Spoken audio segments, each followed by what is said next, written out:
सबसे पहले सुनील भैया, आदरणीय हमारे आदित्य भैया और अंकित भैया, इन लोगों ने मुझे यहाँ पर आमंत्रित किया, इसके लिए मैं आपका बहुत बहुत धन्यवाद करता हूँ। और आप लोगों ने जो भी बातें बताई, जो भी आप लोगों ने हमारे प्यारे सुनील सर से सुना कि कैसे उन्होंने हम लोगों की पढ़ाई में कितना योगदान दिया और उनकी क्या भूमिका रही है हम लोगों की लाइफ में और लाइफ चेंज करने में, ये आई थिंक आप लोगों के सामने अब तक आ चुका है।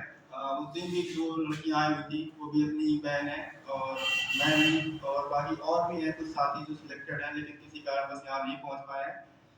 तो ये सिर्फ स्थान चेंज हुआ है, बाकी गार्डियंस की टीम और ये क्या बोलते हैं हमारे सर, ये वही लोग हैं जिनसे हम लोग स्टार्टिंग में पढ़ते थे, बस ये सिर्फ जगह चेंज हुई है। बाकी हमारे टीचर महोदय सारे वही हैं, उनका अनुभव वही है और उनका जो सिलेक्शन दिलाने का जज्बा था वो भी आज भी वही है।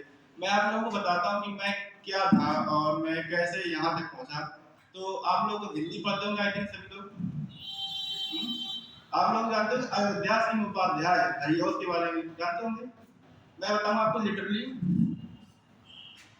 जब मैं यहाँ पढ़ने आया था तो मेरे अंदर एक बस आग थी कि मुझे जॉब चाहिए, किसी भी कीमत पे चाहिए।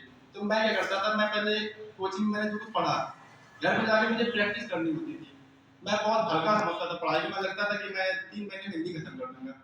तो मैं घर पे गया, मैंने बुक उठाई, यूट्यूब खोला, जहाँ से सोर्स मिला मैंने पढ़ने की कोशिश की। अब यह क्या हुआ, जो वहाँ क्लास में पढ़ाया गया कि जो प्री प्रवास रचना है अयोध्या सिंह उपाध्याय जी की है, तो अयोध्या सिंह उपाध्याय मात्र इतना नाम बताया गया। और जब मैं घर में प्रैक्टिस कर रहा था तो उसने एक सुना क्वेश्चन यूट्यूब पर कि ये प्री प्रवास किसकी रचना है, तो उन्होंने बोल दिया हरिऔध। अब मेरे अंदर इतनी जानकारी नहीं थी कि ये पूरा नाम उन्हीं का है, तो मेरे मन से सच बताऊं यही विचार थे कि या तो ये गलत पढ़ा रहे हैं या तो वो गलत पढ़ा रहे हैं। मैंने अपने आप को सही ठाया, लेकिन जैसे जैसे टाइम बीता तब मुझे समझ में आया कि अयोध्या सिंह उपाध्याय हरिऔध ये इनका पूरा नाम है, वो उनको उपाधि दी गई है हरिऔध की। तो ये समझ लो आप कि मेरी सिचुएशन कहाँ पर थी और आज मैं किस लेवल पर पहुंचा हूँ, तो इसका पूरा श्रेय हमारे सम्मानित टीचर्स को ही जाता है। बाकी मैं यहाँ पर आया हूँ, सर ने बुलाया है, तो जो मैंने अपनी पढ़ाई में अनुभव किया है, जो मैंने स्ट्रेटजी बनाई है, उसके बारे में आप लोगों को बताऊंगा। और या यदि आप लोगों को भी कोई पढ़ाई में समस्या आ रही हो सिलेबस से हटकर, सिलेबस तुम्हारे सब लोग ही पढ़ाएंगे, पढ़ाई में जैसे जो लोग यहाँ पर, ऐसा कोई है यहाँ पर जो 6-7 घंटे में पढ़ता हो? कोई नहीं है। तो मैं क्या था, मतलब कि एक चीज होती है और आपदा को अवसर में बदलना, आप लोगों ने सुना होगा। मैं आपको इसका परफेक्ट एग्जांपल बताऊंगा। मैंने कोचिंग ज्वाइन की थी दिसंबर 2020 में, आई थिंक 20 मतलब मिड निकल चुका था। उसके बाद मैंने पढ़ाई शुरू की। अब मैंने जो पढ़ाया जाए वो कंप्लीट करूं, घर पर जाने के बाद यूट्यूब से प्रैक्टिस करूं, मतलब सब कुछ अच्छा चल रहा था। एकदम से लॉकडाउन लग गया था, आप लोगों को याद होगा शायद मार्च अप्रैल में, मार्च में लगा था। अब वहां पर मैं बोलता हूँ लगभग 80% बच्चा ऐसा होगा जिसने हिम्मत छोड़ दी होगी अपनी पढ़ाई कैसे करूँ, सच बोल रहा हूँ ना। लेकिन मेरे अंदर सिर्फ एक विचार यही आया, हालांकि उस टाइम मैं दुकान की मतलब मोबाइल की छोटी सी दुकान चलाता था, मेरे अंदर थोड़ा सेल्फ डिपेंड वाली आदत थोड़ा ज्यादा थी। तो मैं दुकान चलाता था, कोचिंग पढ़ा, दुकान गया, दुकान में बैठा 2-3 घंटे वहां पढ़ा, घर पे आके रात को 2-3 घंटे पढ़ लिया, काम हो गया, नॉर्मल चल रही थी जिंदगी। उसके बाद लग गया लॉकडाउन। अब ये आपदा का टाइम था, आपदा का टाइम सभी लोगों के लिए था, भाई कोचिंग बंद हो गई और भाई पढ़ाई संसाधन बंद हो गए। लेकिन फिर मैंने क्या किया, मैंने यूट्यूब से पढ़ता ही था, तब फिर मेरे वहां पे एक आदत पड़ गई, सुबह 9 बजे से लेकर रात में जितना खींच और लगभग 1-2 बजे तक, बाद में 20 से 5 घंटे गैप लेके ये मैंने आदत डाल ली। तो लॉकडाउन का जो मेरे हिसाब से सबको लॉस हुआ है, लेकिन लॉकडाउन से मुझे बहुत फायदा हुआ है क्योंकि मेरी हैबिट पड़ गई और उस बीच मैंने लगभग सारा सिलेबस निपटा दिया था।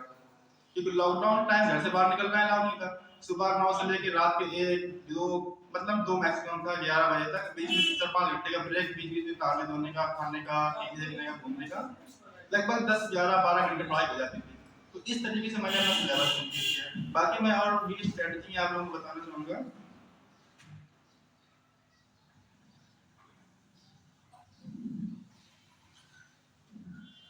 अब जैसे यहाँ पर काफी लोगों ने ये बोलते हैं तैयारी किसकी करना, तो आप लोग किसकी तैयारी कर रहे हो?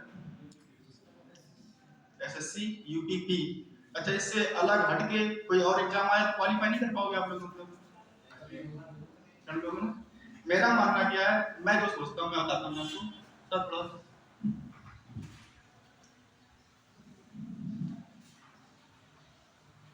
जो मैंने अनुभव किया है मैं आप लोगों को वो बताऊंगा। हो सकता है कि मेरी बातें गलत हों, लेकिन मुझे लगता है वो काफी हद तक सही होंगी। आप लोग जरा उसको ध्यान से समझिएगा। आप लोगों को एक बात और नहीं पता होगी कि जितने भी आपने सिलेक्टर देखे होंगे तो उनमें से काफी लोग जो एक दो अटेम्प्ट दे चुके होते हैं उसके बाद एक सफलता मिलती है।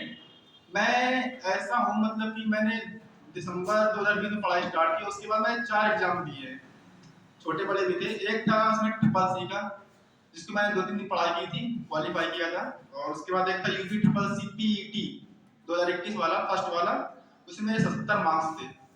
फिर थर्ड एग्जाम था एसएससी जीडी का, उसमें मेरे 80 मार्क्स थे। सीआईएसएफ में सिलेक्टेड हूँ, लेकिन मैंने वो जॉब छोड़ दी थी। और फोर्थ ये यूपीएसआई है। तो मेरा इसमें तरीका क्या था, जैसे कि 4 सब्जेक्ट आप लोग पढ़ते हो, हिंदी हो गया, रीजनिंग, मैथ और जीएस। और जिसमें हिंदी आती है, अब जैसे कि यूपीएसआई ले लो, तो क्या सब्जेक्ट तो सेम ही है, लेकिन जो बंदा मात्र जिसके माइंड में ये है कि वो यूपीपी की तैयारी कर रहा है, तो क्या ये एसआई क्वालीफाई कर पाएगा? ये मान लेता नहीं कर पाएगा ना। लेकिन अगर आप माइंड में ठान लो कि आप एसआई की तैयारी कर रहे हो, तो एसआई क्वालीफाई हो सकता है आपका। लेकिन अगर आप एसआई की तैयारी कर रहे हो तो 99% चांस है यूपीपी क्वालीफाई हो जाएगा। तो मेरी स्ट्रेटजी क्या थी, अगर आप 4 पढ़ लो, अगर देखो हिंदी और यहाँ पर इंग्लिश ले लो, बाकी ये हो गई मैथ, ये रीजनिंग और ये जीएस, यहाँ भी सेम मैथ, जीएस और रीजनिंग। अब मेरा मानना ये है कि अगर आप हिंदी को लेकर चल रहे हो तो आप अपना जो लेवल है ना थोड़ा अप रखो, आप तैयारी पकड़ो एसआई की। और अगर आप इंग्लिश से पढ़ रहे हो तो आप डायरेक्ट मूव करो सीजीएल की तरफ। अब इसके फायदे नुकसान मैं आपको बताता हूँ क्या है। जैसे कि आपने एसआई तैयारी की, तो आप डायरेक्ट एसआई तैयारी नहीं कर पाओगे, आप शुरुआत तो नीचे लेवल से ही करोगे। लेकिन जैसे जैसे आपको लगे कि आपको सिलेबस कंप्लीट हो रहा है, आपके माइंड में चढ़ रहा है, लेकिन आपके अंदर एक आग होना चाहिए नौकरी पाने की, तब ये फर्स्ट प्रयास में आप लोग कैसे सफलता पा सकते हो, उसके लिए बता रहा हूँ जो मैंने अपनाया था। तो मेरा भी यही था, मैंने आप लोगों को देखा कि मेरी कंडीशन क्या थी। अयोध्या से उपाध्याय हरिओ, जिनका मुझे पूरा नाम तक नहीं मालूम था। तो उसके बाद बस ये था घर में पढ़ना है पढ़ना है पढ़ना है। तो ऐसा मैंने अपना माइंड सेट रखा ऐसा ही, क्योंकि मैं हिंदी से पढ़ रहा था। अब हिंदी की बेस में यूपी ट्रिपल एस पेट आया, आप लोगों ने देखा मैंने क्वालीफाई किया अच्छे मार्क्स से। एसएससी जीडी आया, 80 मार्क्स आए थे लास्ट वाले पेपर में, उसमें भी अच्छा मार्क्स क्वालीफाई किया। तो इसके फायदे आप लोग देख लीजिए। अब अगर आप जैसे कि मैंने एसएससी ऐसा दिया, अब अगर यूपीपी का पेपर है, क्या मैं क्वालीफाई नहीं कर पाऊंगा? कर दूंगा। तो ये फायदे होते हैं, अगर आप लेवल अपना अप रखोगे तो आपके असफल होने के जो चांस है वो जीरो हो जाएंगे। समझ रहे हो आप लोग मेरा मतलब? अगर आपने यूपीपी की तैयारी की और बाई चांस यूपीपी का पेपर नहीं निकला, मान लिया आपने पढ़ाई अच्छी की लेकिन किस्मत के साथ में आप पॉइंट से रह गए, तो आपका सब कुछ खत्म, निराशा हाथ लगेगी। लेकिन अगर आप ये वाली स्ट्रेटजी फॉलो करेंगे तो आप लोगों को निराशा हाथ नहीं लगेगी। आपने एसआई की प्रिपरेशन शुरू की तो आप इतना अच्छा खासा इसको होता है कि आप यूपीपी में कट ऑफ लगभग 10 या 15 नंबर प्लस लेके जाओगे। यही चीज सीजीएल में है। अगर आप इंग्लिश फॉलो कर रहे हैं और अगर आप सीजीएल तैयारी करेंगे तो आप एसएससी, एमटीएस, 10+2 और बाकी छोटे-मोटे एग्जाम नहीं निकाल पाएंगे, सब निकाल लेंगे। लेकिन अगर सोचो अगर आपका बाय चांस सीजीएल क्वालीफाई हो गया तो फिर तो बल्ले-बल्ले हैं। तो ये स्ट्रेटजी मैंने अपनाई थी कि आपको मेन चीज कि आपको कैसे हारना नहीं है। ये स्ट्रेटजी इस टाइप की होती है, आपको निराशा हाथ बिल्कुल नहीं लगने वाली है। तो आप लोग अगर इसको फॉलो करेंगे तो उम्मीद करता हूँ आप लोगों को भी पॉजिटिव रिजल्ट मिलेंगे। अच्छा, यहाँ पर जैसे मैं बताऊँ एक प्रॉब्लम होती है पढ़ाई करने में कि सिलेबस कैसे खत्म करें। सिलेबस आप लोग क्या करते हैं, आप लोगों ने मैथ पढ़ी, हमारे सर अच्छी मैथ पढ़ाते हैं, वो कोशिश करते हैं कि आप लोगों को सिंपल से सिंपल, आपने कभी कभी देखा उसमें क्या करते हैं 4 दूनी 12, 3 चौके 12, सवाल खत्म हो जाते हैं, इतने में हो जाता है ना। लेकिन आप लोग सुने तो ऐसा क्यों बोलते हैं? क्योंकि आप लोगों को वहां पर टाइम कम ना पड़े, टाइम कम ना पड़े, आप लोग पेपर अच्छे से क्वालीफाई कर लो। भाई टाइम जैसे जैसे कम होने लगता है ना, तो हमारा दिमाग है ना ये हमेशा फिर भटकने लगता है। उस चक्कर में हमारे कुछ क्वेश्चन ऐसे जो आते हुए हो जाते हैं, ये नॉर्मल चीज है। तो जैसे श्री भैया हमारे बताते हैं, तो आप लोग ये 4 दूनी 12 से ज्यादा फोकस किया करो कॉन्सेप्ट पे। ये 4 दूनी 12 कर तो दिया, लेकिन ये 4 दूनी 12 आया कैसे? 4 दूनी 12 सर ने कर तो दिया, ये कैसे किया? तो आप लोग उसी टाइप के और भी सवाल घर जाके लोग प्रैक्टिस किया करो। अच्छा, जैसे दोपहर में पढ़ाई करते हैं तो दोपहर में नींद आती होगी सभी को, हालांकि यहाँ कोई हो नहीं रहा ऐसा है, लेकिन मैंने जो अपनाया था, जब मैं दोपहर में पढ़ता था तो नॉर्मल चीज आपको बहुत नींद आएगी, तो उसमें कुछ लोग क्या करते हैं, सो जाते हैं, काम खत्म। मैं भी मानता हूँ लेटो सो, लेकिन आप उसमें अलार्म लगा लो 15 मिनट, 15 मिनट का आप अलार्म लगा दोगे तो आप लोग को ये मान लो कि 15 मिनट लेट जाओगे, आंख बंद करके, उसके बाद जब आप उठोगे तो आपकी सारी फ्रेशनेस एकदम से आ जाएगी, नींद गायब हो जाएगी, आपकी नींद भी हो जाएगी, आपका काम भी हो जाएगा। अच्छा अगला पॉइंट बताता हूँ, पढ़ाई से भटकना। जैसे कि हम लोग तैयारी करते हैं, कोई भी आपको बेसिक एग्जांपल बताता हूँ, जैसे मैंने कोशिश की कि मैं जिम करूंगा, बॉडी बना, किसी को मैंने देख लिया मोटिवेशन आया जिम करूंगा, ये कर दूंगा, वो कर दूंगा, जिम मैंने ज्वाइन कर ली, लेकिन हफ्ते भर के बाद वो ठंडा हो जाता है ना। तो आप लोगों को वो चीज कैसे निरंतर रखना है, तो उसके लिए जैसे मैं था, अब मैंने ऐसा है जैसे मैंने बस एक पैशन था कि ऐसा ही बनना है, तो फिर क्या हुआ, अब धीमे धीमे जैसे कि मॉक टेस्ट लगाया। हाँ, सेकंड थिंग मॉक टेस्ट, ये आप लोग जरूर लगाएं, हर हफ्ते में जरूर लगाएं, उसके लिए आपको टेस्ट बुक मिल जाएगा, बाकी सर हमारे कराते ही हैं, मॉक टेस्ट बहुत जरूरी है आपकी सफलता में। तो लक्ष्य से भटकने की मैं बात कर रहा था, तो जैसे आपको लगे कि आप लक्ष्य से भटक रहे हो, तो आप अपने लक्ष्य को एक बार फिर से देखो। आप यकीन मानो मेरे YouTube में मात्र 70 और 65 वीडियो लाइव है, जो लाइव सेक्शन में पड़ी हुई है, वो सारी ऐसे हैं यूपीएसआई स्टेटस, यूपीएसआई स्टेटस। जब मैंने देखा कि मेरा मन भटक रहा है या मुझे नींद आ रही है, मेरा सोच रहा कि आज एक काम करता हूँ, आज 3 घंटे पढ़ लिए, बाकी छोड़ कर पढ़ता हूँ, मैंने मोबाइल खोला, YouTube खोला, यूपीएसआई स्टेटस, तो उसके बाद जैसे देख लिया ना, तो मेरे सारे थकावट, मतलब एक नया गुण आएगा, नहीं क्यों, कल क्यों, आज ही पढ़ना है। मैं अगर सो रहा हूँ तो ऐसा थोड़ा ना कि जो पढ़ने वाला बंदा है सभी सो रहा है, यहाँ मैं सो रहा हूँ लेकिन बंदे वहां पर तैयारी कर रहे हैं, तो वो निकल जाएंगे, मैं रह जाऊंगा। तो आप लोगों को लक्ष्य से भटकना नहीं है, मॉक टेस्ट आप लोगों को निरंतर लगाना है। अच्छा उसके बाद एक चीज आती है पॉजिटिविटी, जैसे कि